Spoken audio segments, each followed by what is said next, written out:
Tuhan. Shalom jemaat terkasih. Apapun yang terjadi, mari kita senantiasa bersyukur kepada Tuhan Yesus, karena Tuhan itu baik. Pokoknya apapun yang kita nanti, jangan lupa untuk memuji. Puji Tuhan aja terus. Memuji Tuhan itu tidak ada tanggal kadaluarsanya. Dan pujian itu tidak pernah musiman. Musim gugur, musim semi, segala sesuatu berbuah, atau sekeliling kita gagal semua.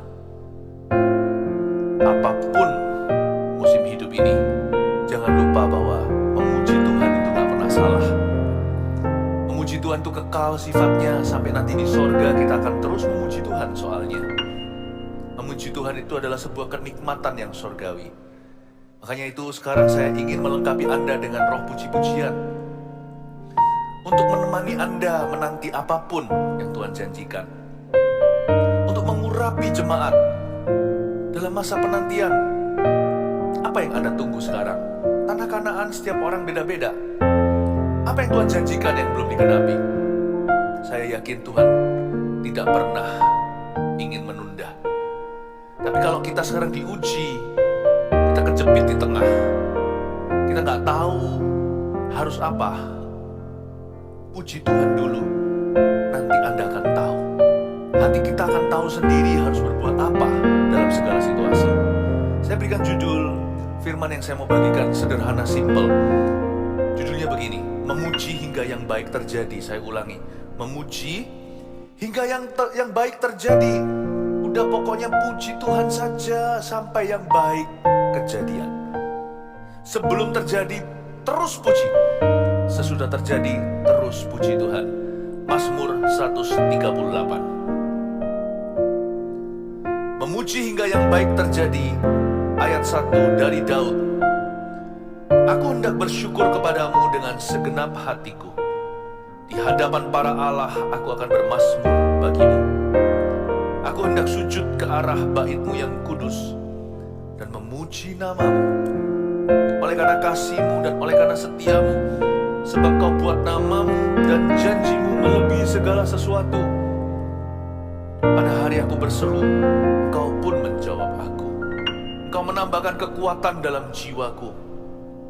Semua raja di bumi akan bersyukur kepadamu ya Tuhan, sebab mereka mendengar janji dari mulut-Mu. Mereka akan menyanyi tentang jalan-jalan Tuhan, sebab besar kemuliaan Tuhan. Tuhan itu tinggi, namun Ia melihat orang yang hina dan mengenal orang yang sombong dari jauh. Jika aku berada dalam kesesakan, Engkau mempertahankan hidupku. Terhadap amarah musuhku, Engkau mengulurkan tangan-Mu, dan tangan kanan-Mu menyelamatkan aku. Tuhan akan menyelesaikannya bagiku. Ya Tuhan, kasih setia-Mu untuk selama-lamanya. Janganlah Kau tinggalkan perbuatan tangan-Mu. Memuji hingga yang baik terjadi. Dari Daud, seorang yang berkenan di hati Allah, bahasa Inggrisnya a man after God's own heart. Seseorang yang ngerti hatinya Tuhan, yang mudah menangkap isi hati Tuhannya. Dari Daud kita bisa belajar pentingnya memuji. Ternyata memuji itu bukan hanya rohani, itu berguna loh bagi Anda dan saya. Dia tidak memecahkan masalah. Roh puji-pujian itu bukan solusi masalahmu, tapi roh puji-pujian adalah solusi hatimu. Dan kalau hati kita mau dipakai Tuhan serta pikiran untuk memecahkan masalah kita dan masalah orang lain, kita harus mengenakan jubah pujian. Sebab mengeluh hanya membuatmu jatuh. Menggerutu membuat kita akhirnya mati seperti bangsa Israel di padang pasir itu. Puji-pujian sekalipun bukanlah solusi praktisnya, tapi siapa berhasil untuk memuji, dia akan tambah. Siapa yang berhasil untuk menyembah di masa-masa susah, orang itu sangat dekat kepada Tuhan. Dan dia akan menemukan rahasia-rahasia kerajaan sorga. Apa yang susah bagi orang lain jadi mudah bagi dirinya, karena hatinya diisi dengan pewahyuan. Orang yang bisa menyembah akan menjadi peka. Dia akan bisa mendengarkan suara Tuhan tanpa dia sendiri sadari. Bagi dia samar-samar, bagi orang lain dan jelas sekali orang ini sedang dituntun oleh Roh Kudus. orang yang menyembah itu rendah hati, dia nggak pernah merasa dia sudah sampai di situ. Tapi barang siapa bisa memuji di masa-masa pencobaan, orang itu sebenarnya lebih kuat daripada yang dia rasakan. Kepekaan yang dia alami, dia sendiri tidak menyadari. Sama dengan orang kalau hanya celup-celup kaki saja di air yang dingin, dia akan terasa dingin. Tetapi kalau orang itu tenggelam di dalam air itu, menyelam, katakanlah misalkan dengan tabung oksigen, dia menyelam selama setengah jam di sebuah perairan yang dingin sekali, sampai di bawah sana, dia nggak merasa dingin lagi. Orang menyembah itu nggak akan kerasa kalau dia sedang peka, karena hatinya rendah hati, dia selalu mau belajar sesuatu. Makanya itu apapun terjadi, jemaat terkasih, memuji. Pujilah Tuhan hai jiwaku. Karena kita tahu kalau kita lagi memuji, kita sedang maju. Padahal realita mengatakan beda, dan kita sendiri perasaannya menipu. Kita merasa kita sedang berjalan di tempat, padahal enggak. Orang lain sekeliling kita bisa melihat bahwa kita sedang mengalami kemajuan rohani. Itu cikal bakal terjadi breakthrough atau terobosan. Dari Daud. Daud adalah sebuah biografi hidup yang penuh dengan memuji Tuhan. Aku hendak bersyukur kepadamu dengan segenap hatiku, ayat 1 kita baca lagi. Aku hendak bersyukur kepadamu dengan segenap hatiku. Kata dengan segenap hatiku itu artinya holding nothing back.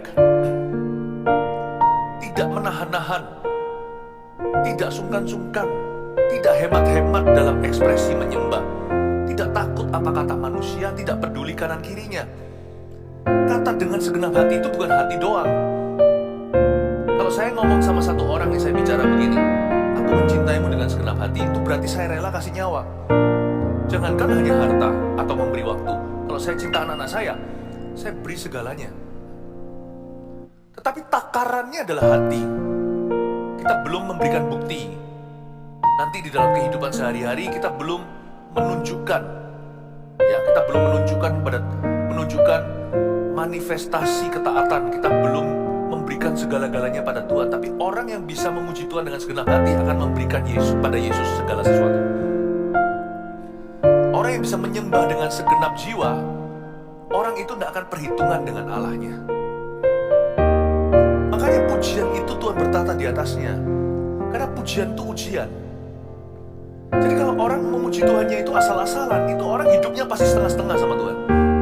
Kita tidak bisa menghakimi orang lain lewat ekspresi, jadi jangan lakukan itu. Tetapi masing-masing kita hendaknya mengevaluasi hati sendiri. Kalau kita memuji Tuhan itu segenap hati atau enggak? Are we holding anything back? Apakah kita menahan-nahan? Karena kita merasa sudahlah, nggak usah terlalu berapi-api, nggak usah fanatik gitu. Padahal kata dengan segenap hati itu berarti berapi-api. Praise must be exuberant. Puji-pujian itu harus mengapi-apikan diri. Memuji dan menyembah itu harus dengan segenap jiwa, segenap kekuatan bahkan. Kalau saya nyanyi, saya nggak nyanyi biasa-biasa. Saya nyanyi dengan suara saya keras, kadang-kadang orang kiri kanan saya bisa melihat urat saya keluar di leher ini. Bukan berarti saya teriak-teriak, enggak. Kalau ada nada tinggi saya capai itu, kalau nada rendah saya usahakan. Saya nggak mau hanya biarkan tim praise and worship yang nyanyi sendirian. Seperti entertainment, seperti hiburan. Kami ini loh, kan hanya penonton, jemaat, pendengar. Siapa bilang? Dikatakan di sini, aku hendak bersyukur kepadamu dengan segenap hatiku. Kata segenap hati berarti bagaimana kita memuji akan menentukan bagaimana kita hidup. Waktu saya bicara sama mempelai saya puluhan tahun yang lalu, ketika saya menikah dengan dia. Pada istri saya berkata, saya bersedia di hadapan Tuhan, saya berkata, I do. Aku mengambilmu sebagai istri yang sah dalam suka dan duka. Waktu saya bilang sama dia, I love you with all my heart.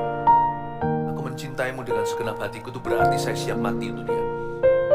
Makanya bagaimana cara memuji akan menentukan bagaimana orang hidup. Hanya orang yang memujinya dengan segenap hati atau sungguhan. Hanya orang yang menyembah itu dengan segenap jiwa. Hanya orang yang memujinya itu dengan mengapi-apikan diri, holding nothing back, tidak tahan-tahan. Orang seperti itu nanti hidupnya pasti untuk Tuhan, dan matinya adalah keuntungan. Orang seperti itu berani kasih nyawa sama Tuhan Yesus. Kalau orang memujinya biasa-biasa, kayaknya hidupnya juga akan suam-suam kuku. Kita tidak menghakimi ini. Tapi ini ayat ini, bersyukur kepadamu dengan segenap hatiku. Kalau separuh hati bukan syukur namanya. Itulah sebabnya orang yang memujinya itu sungguh-sungguh, nanti imannya sangat-sangat teguh. Karena orang yang bisa menyembah dengan segenap hatinya, orang itu tidak akan susah beriman pada Tuhan setelahnya. Tapi biasanya orang yang memuji aja tahan-tahan, nanti biasanya imannya suam-suam kuku. Susah gitu untuk percaya. Itulah sebabnya jangan skip puji-pujian, jangan lewatkan langsung ke khotbah. Karena bagaimana kita memuji, cara kita memuji akan menentukan cara kita menerima. Cara kita menyembah akan menentukan perlakuan Allah. Kalau Allah tidak bertata di atas pujian, Dia juga tidak akan berbicara sekalipun pendeta berkhotbah. Dia akan berbicara kepada hatimu. Makanya saya nggak mau skip langsung ke firman Tuhan. Saya harus dapatkan Tuhannya dulu bertata di atas pujian, baru saya akan dengarkan firman. Maka gemburlah hatiku, akan bertumbuh 30, 60, 100 kali ganda benih-benih firman Tuhan. Perkataan yang keluar dari mulut Tuhan lewat mulut hamba Tuhan tidak akan kembali sia-sia. Karena kalau Tuhan sudah bertata di atas pujian, hidup saya akan dihujani firman. Bukan hanya firman yang didengarkan, tapi firman iman hingga penggenapan. Dari Daud, aku hendak bersyukur kepadamu dengan segenap hatiku. Praise must be exuberant. Pujian harus sungguh-sungguh. Jadi jangan asal-asalan ya kalau memuji Tuhan. Nyanyi ya nyanyi, tepuk tangan ya tepuk tangan, angkat tangan ya angkat tangan, berlutut bersujud ya bersujud. Saya nggak melakukan itu di depan manusia. Ada nggak ada orang saya berlutut kalau itu udah waktunya untuk bersujud, ya saya lakukan itu. Kalau sudah menjadi perjanjian saya dengan Tuhan. Kalau saya angkat tangan, meskipun saya di kamar saya sendirian, saya akan angkat tangan kalau memang itu adalah ekspresi hatiku. Demikian pula kalau di gereja, kalau saya angkat tangan, saya nggak terpengaruh karena orang banyak di sekelilingku, maka saya mengangkat tanganku. Tidak, saya angkat tangan karena saya jujur dengan hatiku. Karena saya menyembah selalu dengan segenap hati. Dan saya memuji selalu dengan segenap jiwa. Dengan segenap itu artinya dengan jujur. Lalu dikatakan di ayat 1b, di hadapan para Allah aku akan bermazmur bagimu. Di hadapan para Allah aku hendak bermazmur bagimu. Apakah Daud ini memuji menyembah Tuhan di sebuah tempat berhala atau tempat penyembahan ilah? Apakah Daud ini berada di sebuah acara di mana orang-orangnya semua menyembah berhala, dia sendirian yang memuji Tuhan? Bukan sih. Ayat ini saya dapatkan begini. Di hadapan para Allah aku akan bermazmur bagimu. Daud memutuskan bahwa dia hanya akan memuji Tuhan. Dia tidak akan sujud menyembah kepada apapun di hidup ini. Daud memutuskan bahwa Tuhanlah yang paling tinggi di hidupnya. Tuhan satu-satunya yang layak menerima pujiannya. Loyalitasnya hanya kepada Tuhan. Di hadapan para Allah aku akan bermazmur bagimu. Sekalipun aku dikepung kanan kiriku, hati dan batinku habis lenyap. Sekalipun ribuan orang rebah di sebelah kananku, 10.000 di sebelah kiri, aku tetap akan memuji. Dia sudah buat komitmen. Dalam problema dia akan tetap memuji Tuhan. Seburuk, seterpuruk apapun dia tetap akan memuja Tuhannya. Dan Daud sekalipun tidak sempurna, dia membuktikan perkataannya. Di dalam pencobaan terberat di hidupnya, ketika dia harus terusir dari kerajaan sendiri, Daud tetap memuji. Dan dia tetap jadikan Tuhan puja-pujaannya. Sekalipun Tuhan sedang menghukumnya, Tuhan sedang mendisiplinnya. Gak enak loh ya. Tapi dia gak marah, dia tetap memuji Tuhan hingga yang baik terjadi. Karena Daud ini positif sekali. Sekalipun Tuhan ngamuk sama aku, memang aku layak dimurkai. Kan itu salahku dengan Batsheba sehingga bunuh Uria. Anak pun akhirnya mati gara-gara percabulanku. Anaknya dengan Batsheba itu yang pertama meninggal dunia, lalu Tuhan kasih gantinya, yaitu Salomo, yang menjadi pengganti atau menjadi penerus tahtanya. Tapi sebelum itu ada satu episode menyakitkan. Allah menghukum dia. Sekalipun sudah ampuni, Tuhan kasih konsekuensi karena tabur tuanya ada. Daud akan masuk surga, iya. Tapi selama di dunia ini dia didetoks sama Tuhan karena dia bukan bukan anak gampangan. Sementara Tuhan sedang hukum dia, dia mengambil keputusan di hadapan para Allah, aku tetap akan bermazmur bagimu. Sekalipun musuh mengejarku, sekalipun pemuka-pemuka bangkit melawan aku, sekalipun teman-temanku mengkhianati aku, paling sakit itu pengkhianatan. Dia berkata, aku tetap akan memuji Tuhan. Dan Daud buktikan loh itu. Saya kagum sama orang ini bukan karena dia sempurna, because he was true to his word. Karena dia menepati janjinya. Dia manusia yang bisa dipegang kata-katanya di hadapan Tuhan. Nasar yang dia buat, aku hendak bermazmur bagimu di hadapan para Allah. Aku akan memuji Tuhan. Coba lihat berapa lama Tuhan tahan. Karena Tuhan itu kasih, dia pasti terharu. Bukan memanipulasi. Karena Daud tahu, dia mengenal siapa yang dia puji. Dia tahu gak akan bisa lama-lama, murkanya hanya sementara saja, kasih setianya seumur hidupku. Kemurahanmu lebih besar dari hidup ini. Tuhan, berapa lama kau tahan? Dipuji-puji terus, dipuja-puja, disembah-sembah, hingga yang baik terjadi karena dia percaya yang baik akan terjadi. Dia gak peduli kalau sekarang realitanya berbeda. Bahkan ketika salah satu jenderalnya itu, panglima bala tentaranya itu mau parang satu orang yang lagi ngutuk-ngutuki Daud ketika dia sedang terusir dan sedang secara berarakan mereka berbaris keluar kota, dilempari batu, lalu diumpat segala, mau diparang itu. Daud berkata, simpan pedangmu kalau Tuhan yang suruh. Aku mau dikata-katain begitu. Memang aku orang yang jahat, aku jatuh. Daud memuji Tuhan karena itu dia tidak mau membuat kesalahan, karena dia memuja Allahnya. Dia tidak mau berdosa lagi. Dia berkata, stop it, enough is enough, cukup. Di hadapan para Allah itu, termasuk di hadapan Simei yang mengutuki dia, di hadapan Simei yang lempar-lemparin mungkin tanah, lumpur, batu, dan keluar sumpah serapah, dia berkata di hadapan para Allah, A huruf kecil, aku hendak bermazmur bagimu. Kita tahu memuji Tuhan itu tempat sakral. Kenapa? Karena waktu kita memuji sampai satu titik nih, sampai satu titik, kita menyadari bahwa kita hanya punya satu penonton saja. Entah di gereja atau sendirian di rumah, kita hanya punya satu audience, one person audience, namanya Yesus Kristus. Memuji Tuhan itu gak akan selalu senantiasa berada di gerbang pelataran. Cepat lambat dia akan masuk ke ruang kudus, lalu ruang maha kudus. Hadirat Tuhan sih satu, gak ada bilik-biliknya. Tapi saya maksudkan adalah hati kita itu loh lebih terserap dalam hadirat Allah. Hadiratnya gak berubah, hati kita yang diubahkan. Makanya itu kalau memuji Tuhan, menyembah, berdoa, konsentrasi dong. Jangan asal-asalan, jangan jadi Kristen pelataran. Jangan memuji Tuhan itu dangkal-dangkalan, biasa-biasa pokoknya. Memuji itu segenap hati, sampai masuk hatinya ke dalam hadirat Allah.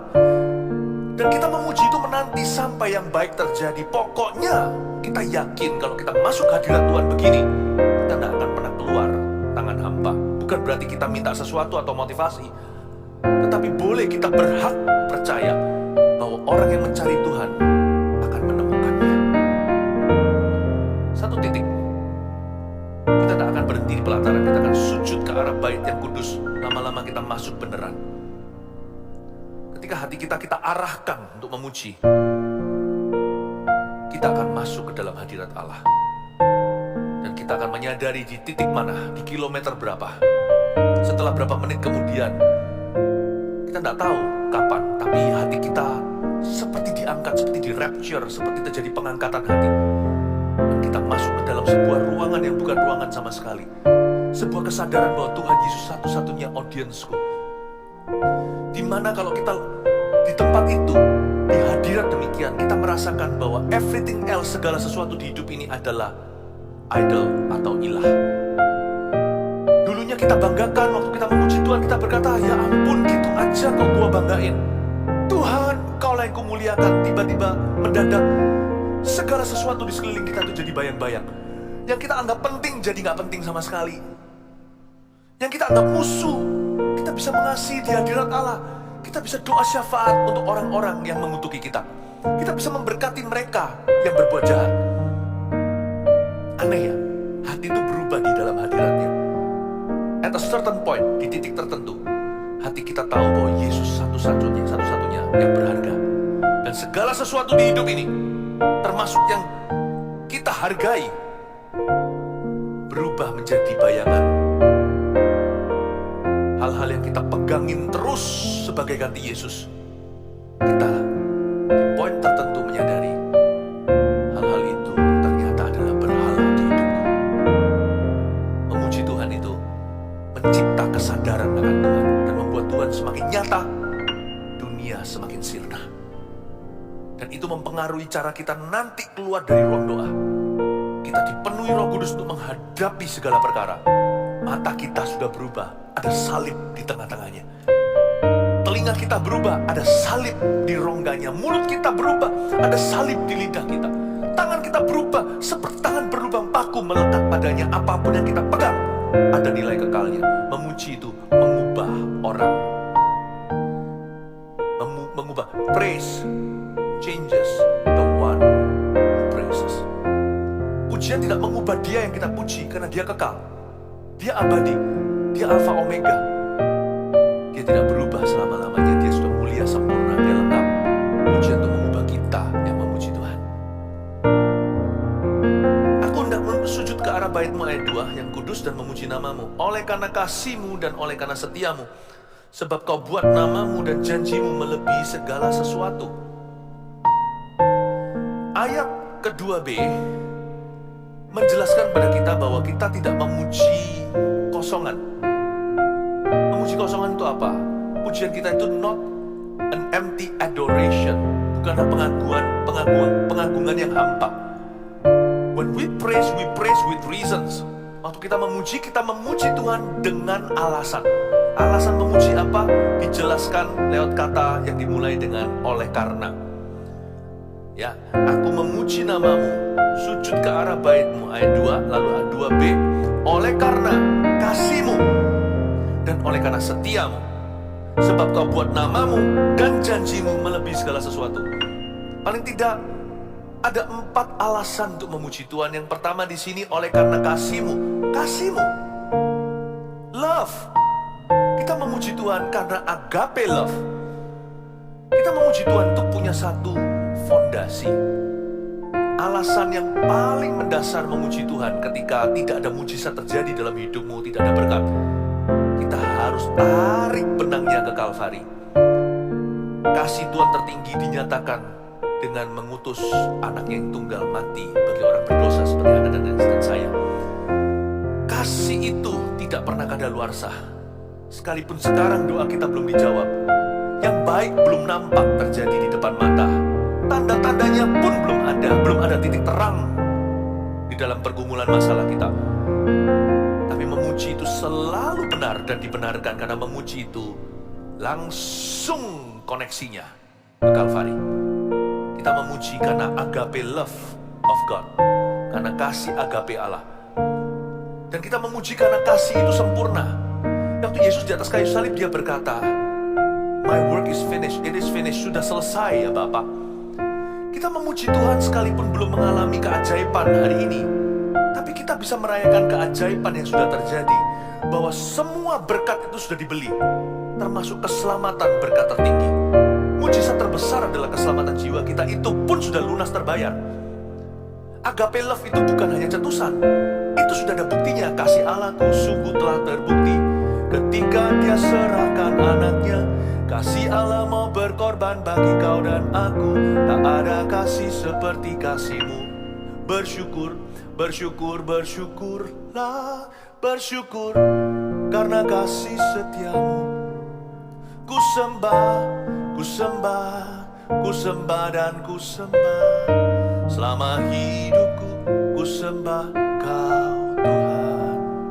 Ku sembah, ku sembah, ku sembah dan ku sembah.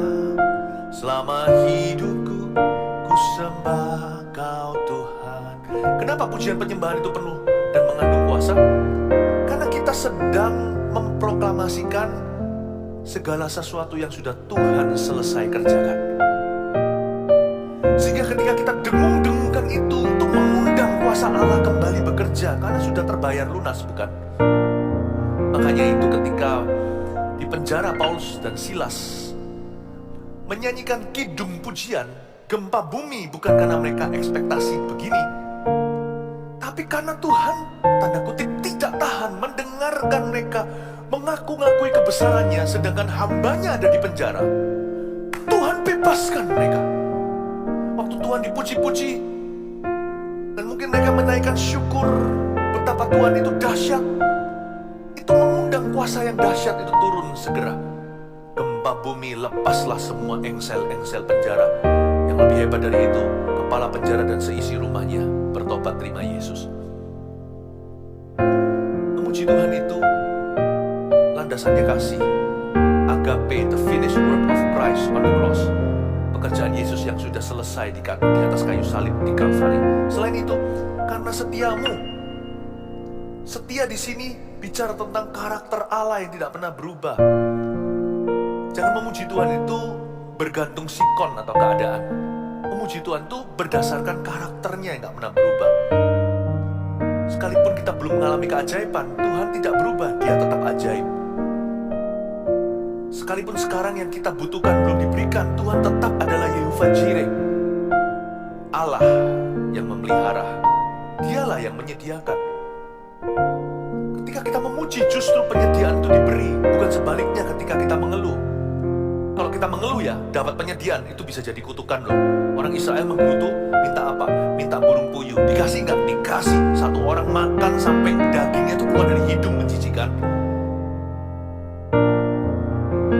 Jangan pernah kita tuh targetkan penyediaan. Target itu pujian.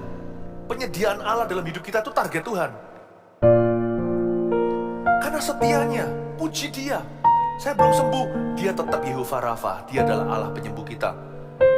I send my word and heal your disease. I am the Lord your healer.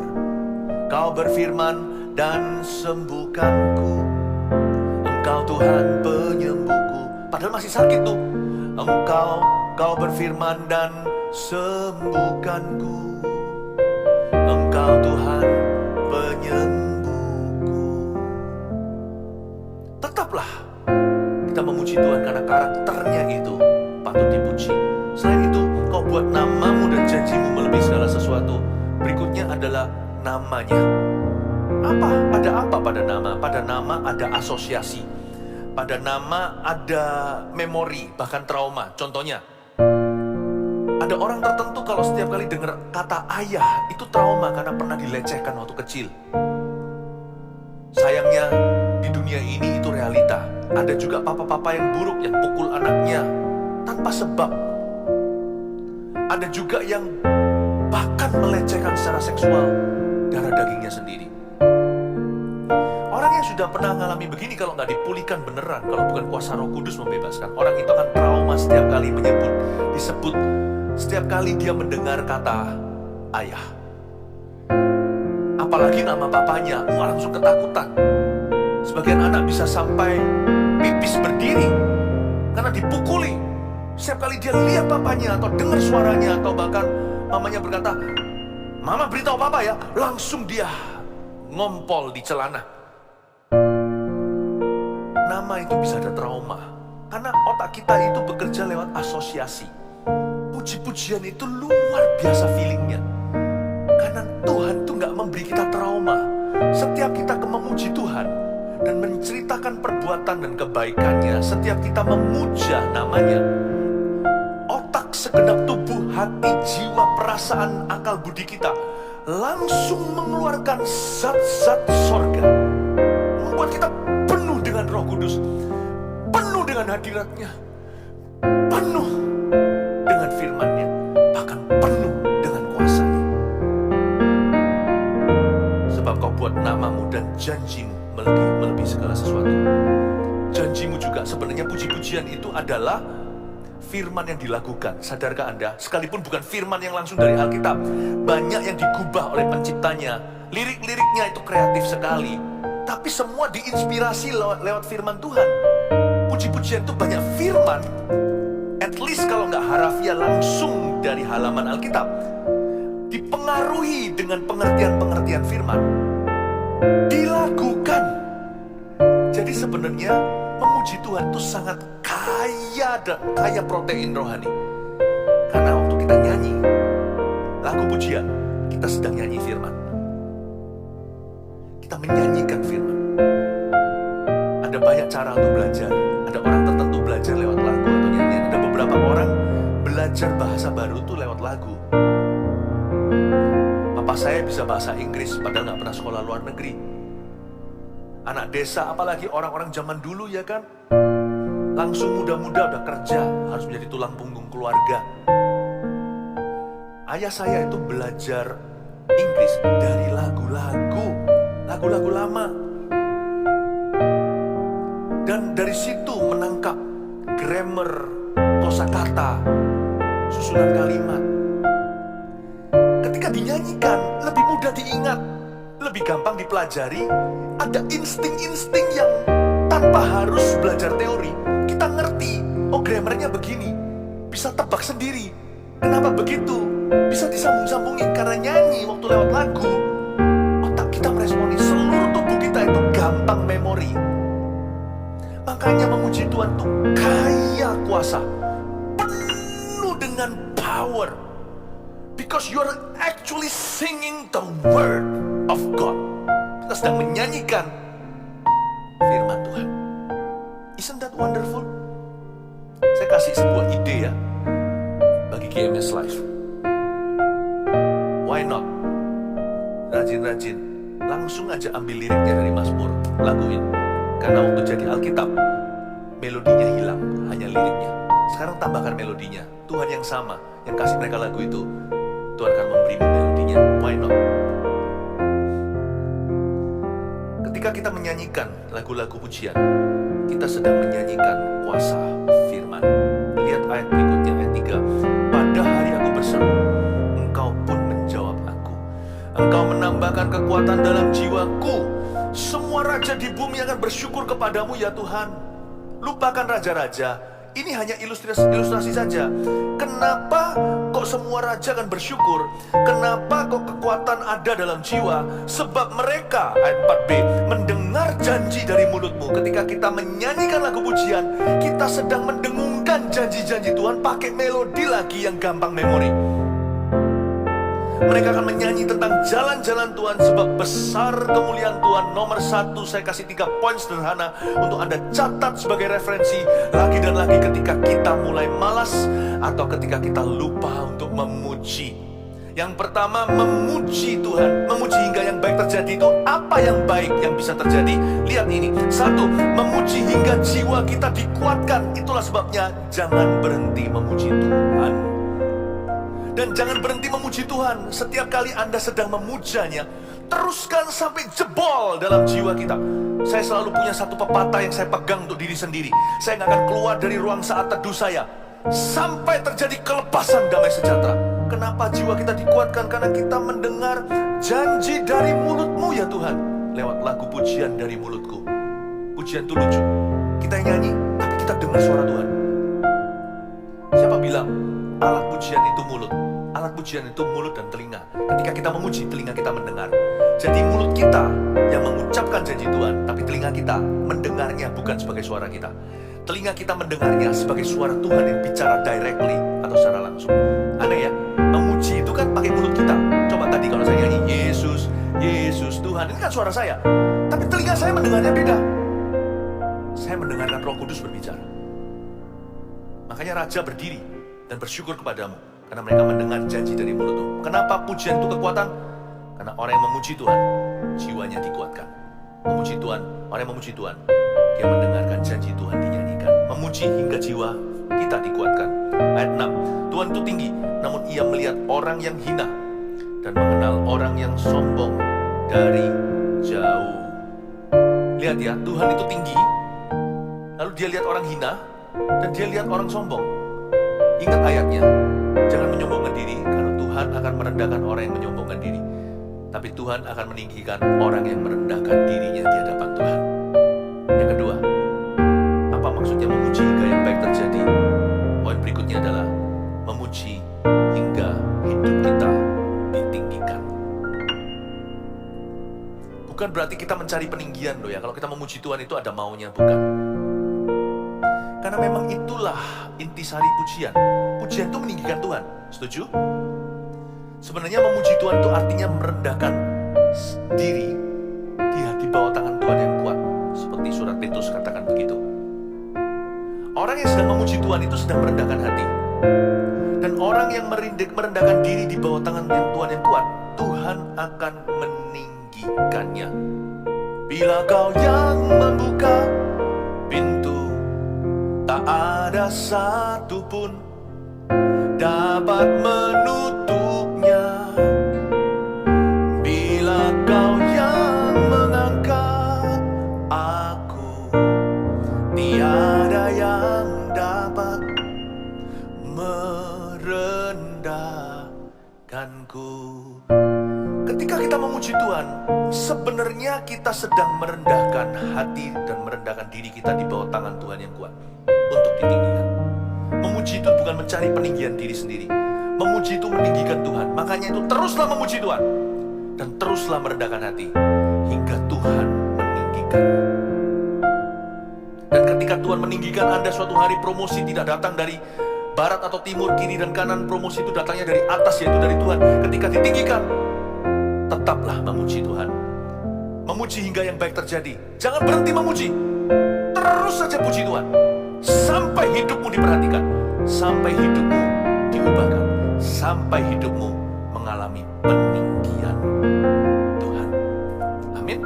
Saya kalau memuji Tuhan gak memikirkan kapan saya ditinggikan. Gak. Saya memuji Tuhan itu selalu memikirkan agar Tuhan yang ditinggikan. Tapi justru karena itulah orang yang memuji Tuhan akan mengalami peninggian dari Tuhan. Hidupnya tidak akan terpuruk di sana. Dia akan menjadi kepala, bukan menjadi ekor. Ini bukan bicara tentang harta, ini bukan bicara tentang posisi, ini bicara tentang fungsi dan berbicara tentang penyertaan dan pengaruh. Memuji hingga hidup kita ditinggikan. Berikutnya ayat 7. Jika aku berada dalam kesesakan, engkau mempertahankan hidupku. Terhadap amarah musuhku, engkau mengulurkan tanganmu dan tanganmu menyelamatkan aku. Simpel lah ya, ayat 7. Jika aku berada dalam kesesakan, engkau mempertahankan hidupku. Tugas kita hanya memuji Tuhan. Bagian Tuhan adalah mempertahankan. Jika aku berada dalam kesesakan, Daud berkata di hadapan para Allah, aku memuji Tuhan. Tugasmu dan tugasku adalah terus memuji. Apapun musim hidupmu, terus memuji Tuhan. Nah, bagian Tuhan itu gak usah kita campuri. Tuhanlah yang akan mempertahankan hidup kita. Ayat 8, poin terakhir. Tuhan akan menyelesaikannya bagiku. Ya Tuhan, kasih setiamu untuk selama-lamanya. Janganlah kau tinggalkan perbuatan tanganmu. Tuhan akan menyelesaikannya bagiku. Garis bawahi itu. Memuji hingga yang baik terjadi. Kalau pertama tadi memuji hingga jiwa kita dikuatkan, jangan berhenti. Yang kedua, memuji hingga hidup kita ditinggikan, terus rendah hati. Yang ketiga, memuji hingga satu persatu rencananya digenapi. Itu yang dimaksudkan dengan Tuhan akan menyelesaikannya bagiku. Terus puji Tuhan sampai satu persatu, one by one, rencana Tuhan di hidup kita digenapinya. Jangan pernah keluar dari hadirat Bapa. Ingatlah, kita hanya bisa keluar dari ruang ibadah. Kita tidak boleh keluar dari hadirat Allah. Dan ketika satu persatu mulai digenapi, jangan lupa sama Tuhan. Tetap tinggal di dalam Dia. Yesus pokok anggur kita. Pokoknya tinggal dalam Yesus, itulah maksudnya Yesus pokok anggur. Dalam suka duka seperti orang menikah, kaya, miskin, sakit, sehat, jangan keluar dari hadirat Bapa. Jangan putus hubungan, janganlah berhenti bersekutu dengan Roh-Nya yang kudus itu. Memuji hingga yang baik terjadi, bukan hanya memuji sampai jiwa ini kuat atau dikuatkan. Jangan berhenti sampai memuji Tuhan, jangan berhenti sampai hidup kita diperhatikan alias ditinggikan. Pujilah Tuhan terus sampai mati. Memuji hingga satu persatu rencananya digenapi. Kalau ada satu rencana digenapi, jangan kita gede rasa terlalu dini dan berkata sudah selesai. Never. Selama kita hidup masih ada rencana berikutnya. Satu persatu, setiap kali ada satu rencana digenapi, ada rancangan yang menunggu kita. Jangan keluar dari hadirat Bapa, tapi teruslah memuji hingga tanpa terasa Anda menoleh. Iya ya, bukan satu dua rencana Tuhan yang sudah digenapi dalam hidupmu, tapi setiap langkahmu ada jejak kaki Tuhan Yesus bersama denganmu. Satu persatu janji digenapi. Haleluya, haleluya.